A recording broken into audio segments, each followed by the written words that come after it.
दूरदर्शन के श्रोताओं को हमारा नमस्कार। हम आज यहाँ विशेष कार्यक्रम लेकर उपस्थित हैं संविधान दिवस पर, जिसका कि विषय है संविधान और उसकी चुनौतियां। यहाँ दो एक्सपर्ट्स हमारे साथ मौजूद हैं, मिस्टर बी के मनीष जी और साथ में हैं असिस्टेंट प्रोफेसर ए के साहू जी, जो रविशंकर यूनिवर्सिटी में कानून के अध्यापक हैं।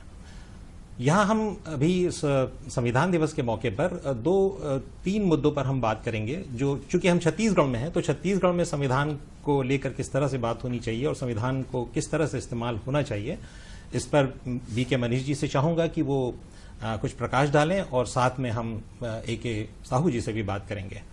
चूंकि अब थोड़ा सा परिचय मैं दे दूं बी के मनीष जी का, कि मनीष जी कानून के और संविधान के अध्येता हैं।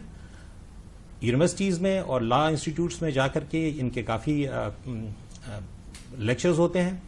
साथ में इन्होंने बहुत वर्सेटाइल ढंग से सिनेमा और टेलीविजन के क्षेत्र में भी काम किया। इन्होंने सीआईडी की स्क्रिप्ट लिखी है शायद, और इंडोनेशिया में भी ये प्रोग्राम करते थे टेलीविजन का, और बहुत ही मल्टी डायमेंशनल इनका क्षेत्र है। साथ में रायपुर के रविशंकर यूनिवर्सिटी में कानून का एक विभाग है जिसमें काफी सारे स्टूडेंट्स हैं, और काफी स्टूडेंट्स ए के साहू जी के हैं। और दोनों ही साथी हमारे साथ इस वक्त कानून की चुनौतियों पर और संविधान पर बात करने के लिए उपस्थित हैं। चूंकि हम छत्तीसगढ़ में हैं, तो हम यहाँ के आदिवासी क्षेत्रों पर भी काम करते हैं साथी, और इनका काफी सारा काम मनीष जी का आदिवासी क्षेत्र में है।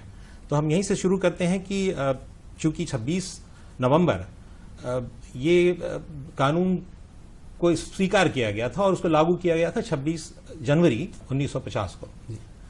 अब इन इतने सालों में कानून की जो दशा है और दिशा है, उसमें एक्सपर्ट से इसी तरह की अपेक्षा है कि उसको किस तरह देखते हैं। क्योंकि हम एक छोटे से प्रदेश में हैं, तो मैं चाहूंगा कि कुछ बातें यहां पर भी फोकस्ड हो, वो आपका क्षेत्र है, तो आप इस पर प्रकाश डालेंगे मनीष जी। संविधान लागू हुए 70 साल हो गए हैं।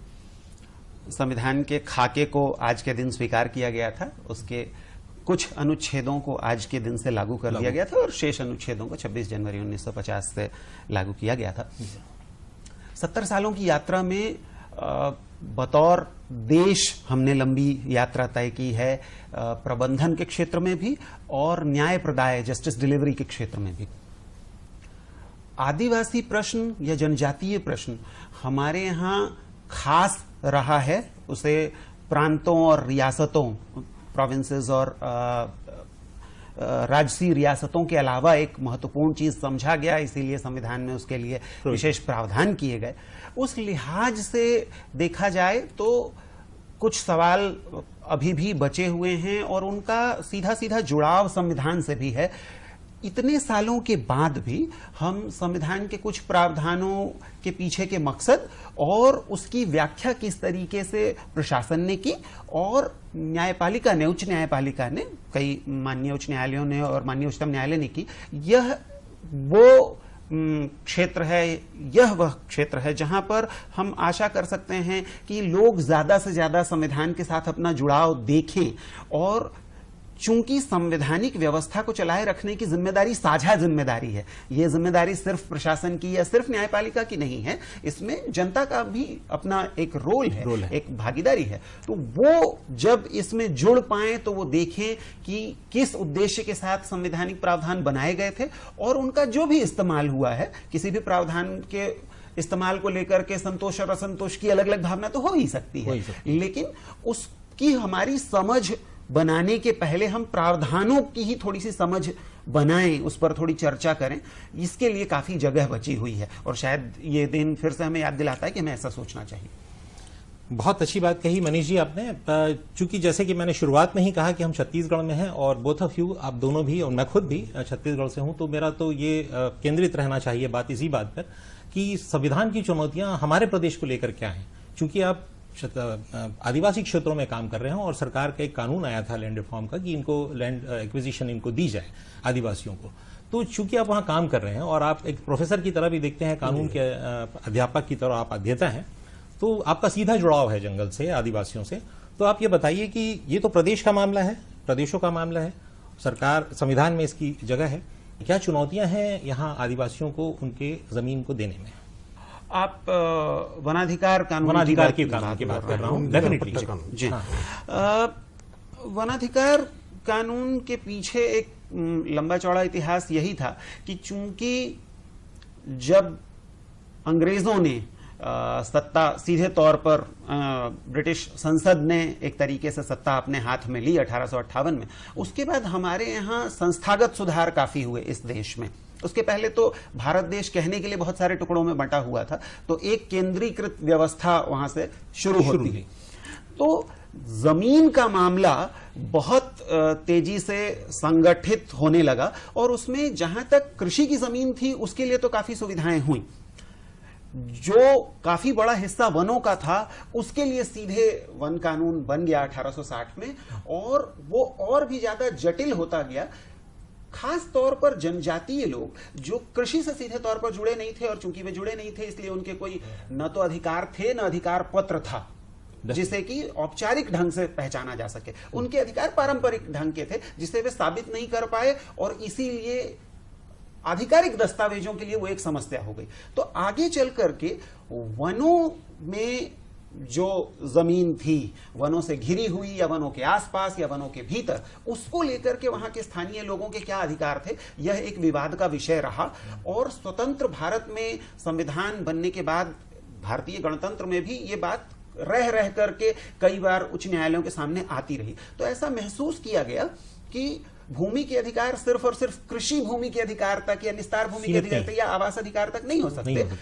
वनों के भीतर जो जमीन है या वनों के हिस्सा है उस पर भी वहां के स्थानीय और पारंपरिक लोगों के अधिकारों को परिभाषित करना पड़ेगा और उनके लिए अधिकार के कुछ रास्ते बनाने पड़ेंगे। तो वह एक अधिनियम आया है, लेकिन उस अधिनियम के साथ जो पुरानी व्यवस्थाएं हैं, एक अधिनियम लिख देने भर से बरसों तक हमारे प्रशासन का, हमारे न्यायिक तंत्र के सोचने और काम करने का जो एक नजरिया है वो अचानक नहीं बदल जाता है। तो न्यायपालिका, कार्यपालिका और व्यवस्थापिका के बीच जो समन्वय की आवश्यकता होती है वो एक अनुभव है, और हम उसका एक चरण दर चरण सुधारना देख रहे हैं। बहुत अच्छी बात कही आपने। बात की वनाधिकार कानून की, जो 1850 में इस पर कानून तो बन गया था, और इतने लंबे समय में भी 150 साल से ज्यादा हो रहे हैं, तो और हमारे आजाद हुए भी इतने साल हो गए, 70 साल ज्यादा देख रहे हैं। तो इसमें आप एक प्राध्यापक के तौर पर ये चुनौतियां तो कानून से जुड़ी हुई हैं, संविधान से जुड़ी हुई चुनौतियां हैं। इसको हम इस परिप्रेक्ष्य में देखें कि इसी जगह पर जंगल की बात हो रही है, और हमारा छत्तीसगढ़ का 40% लगभग 40% हिस्सा जंगल ही है, 35 से ज्यादा ही होगा एग्जैक्टली डेटा में। तो आप बताइए, यहाँ के रेसिडेंट होने के नाते और एक अध्यापक होने के नाते इन चुनौतियों से कैसे निपटा जा सकता है? ये जो वन भूमि पट्टा लाए थे पटवा सरकार ने, आपको याद होगा जब बस्तरों में जमीनें दी गई थी कुछ, जैसे अभी भी वन अधिकार पे अब लैंड पे बात करें ना, कानून पे, तो वो कानून पे उनका मेन व्यू था कि इनकी जमीनें को हीरा खदानों को दे दी गई। तो मेरा भी कहना है, जैसे अपन शहरों में, छोटे छोटे शहरों में, छत्तीसगढ़ हो चाहे भारत ऑल इंडिया हो, कहीं आप घर बना के बैठ गए तो धीरे धीरे आपको नगर पालिका पट्टा दे देती है। तो बस्तर में ऐसी कानून लाके राज्य सरकारों को या किसी भी जंगली इलाकों में पट्टा देने में, उनके जो जमीनें लोग छोटे छोटे टुकड़े में खेती कर रहे हैं उनको पट्टा देने में कोई हर्ज नहीं है।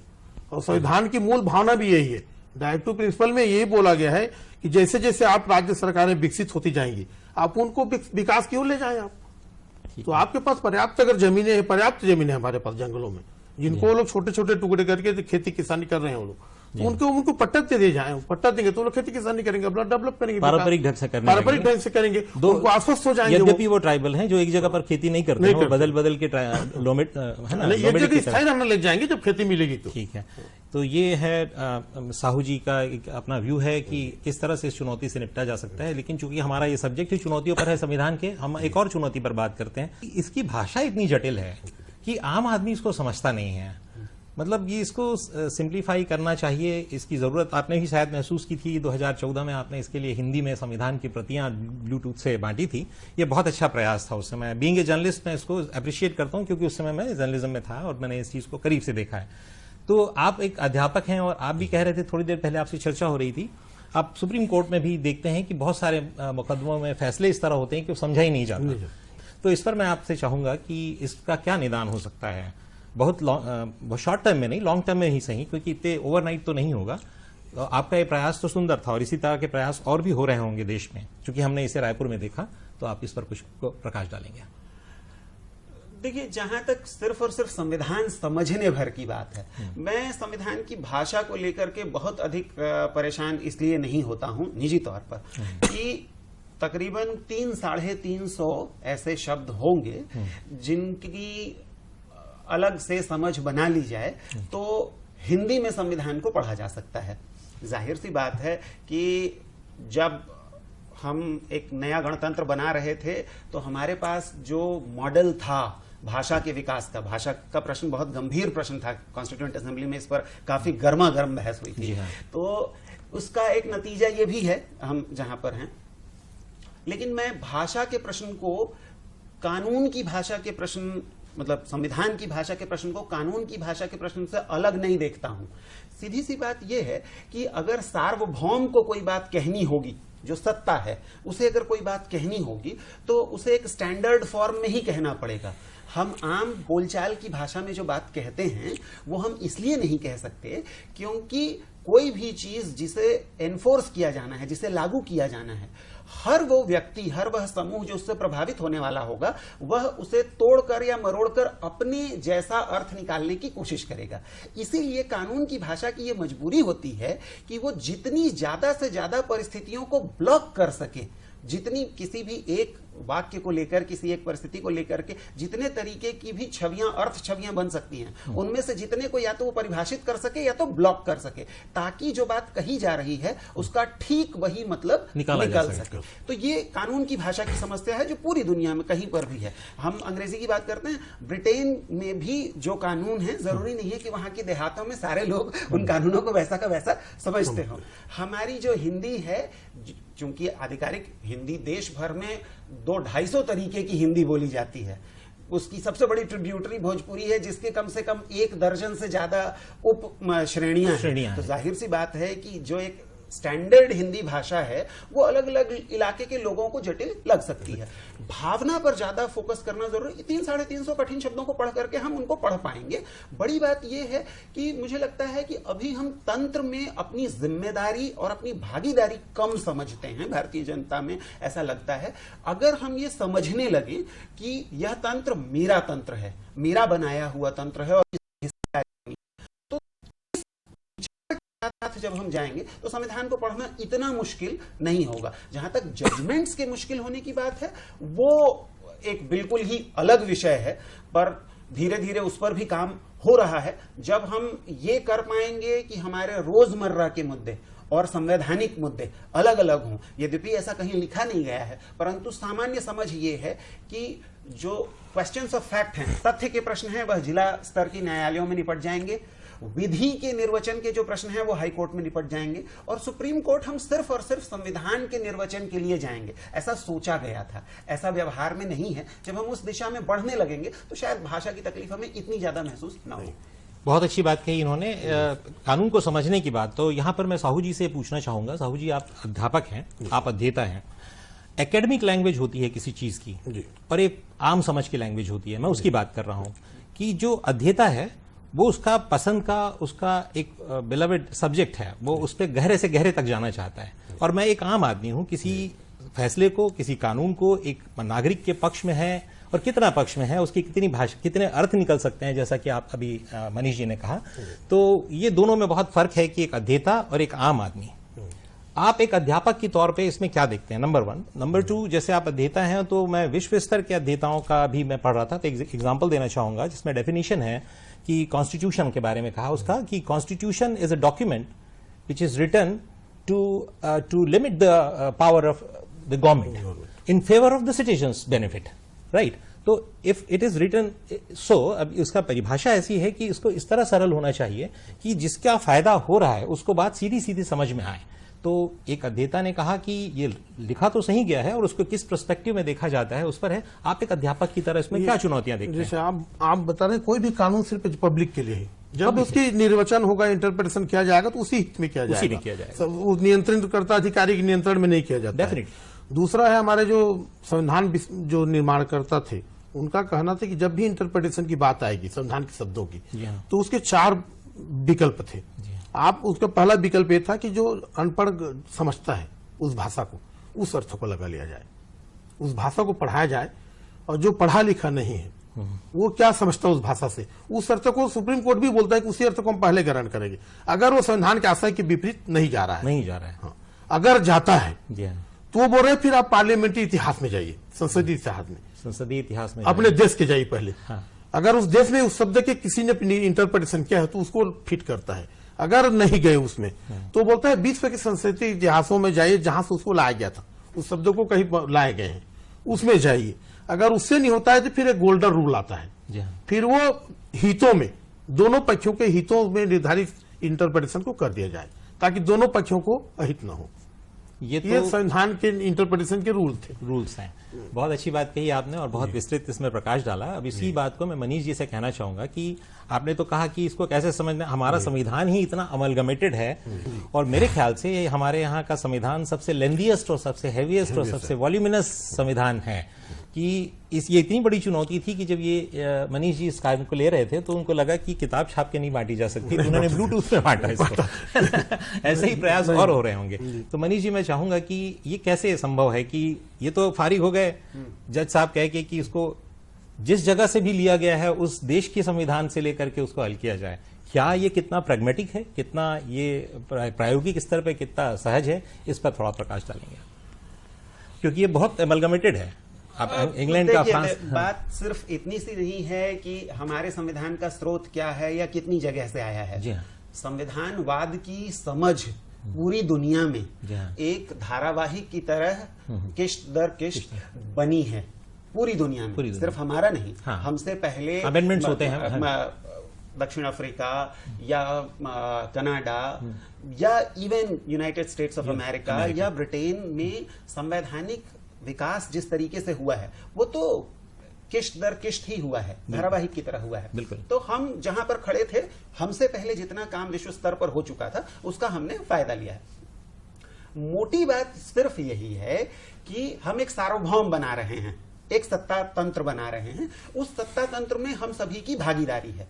अगर सत्ता तंत्र जिस तरीके से काम करता है, दो तरीके से विवाद पैदा हो सकते हैं संविधान के कथ्य को लेकर के, टेक्स्ट को लेकर के। एक ये कि संविधान के बारे में कुछ ऐसी परिस्थितियां थी जिनके बारे में नहीं सोचा गया था।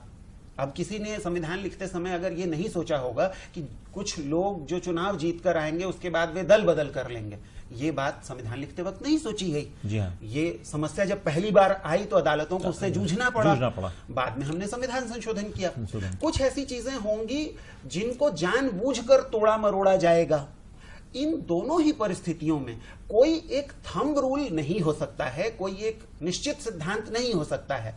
संविधान को इसीलिए बहुत सारे विद्वान ऑर्गेनिक डॉक्यूमेंट कहते हैं कि यह एक जीवंत किताब है, यह एक जीवंत दस्तावेज है, यह सांस लेती है, ये जीती रहती है, ये विकसित होती है।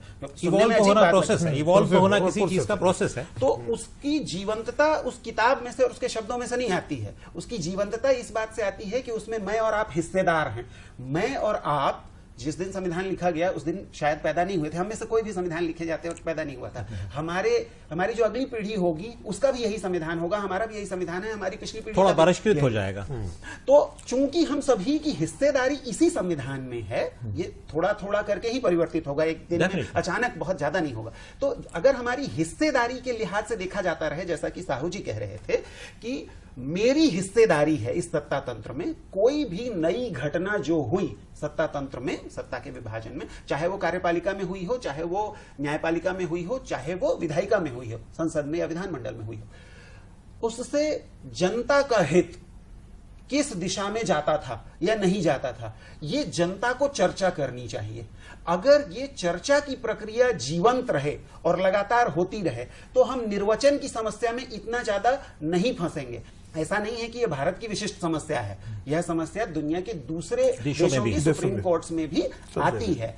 हमारी समस्या मोटे तौर पर यह है कि भारतीय जनता का सत्ता के फैसलों में बहुत अधिक योगदान नहीं है, भूमिका नहीं है, साझेदारी नहीं है। अगर हर कानून के आने के पहले उसका खाका बंटने लगे, उस पर लोग भी बात कहने लगे, उस तैयारी का हम हिस्सा होने लगे, तो धीरे धीरे कुछ सालों में हम निर्वचन की समस्या एक सैद्धांतिक समस्या है। मोटे तौर पर बात तो जीवन को चलाने की ही है ना, जैसे जीवन चलता है वैसे ही तंत्र चलता है। तो लोगों की हिस्सेदारी किस हद तक होगी, और हिस्सेदारी के लिए जब आप किसी चीज को जानना चाहेंगे, जब भी आप कोई एक दावा पेश करेंगे और आपको बताया जाएगा कि आपके दावे के पहले एक अधिनियम मौजूद है, उसके पहले एक संविधान मौजूद है, तो आप उसे समझने की कोशिश करेंगे। जैसे जैसे जनता की ये समझ विकसित होती है, वैसे वैसे संविधान तंत्र भी परिष्कृत होता है और वैसे वैसे लोकतंत्र भी गहरा होता है।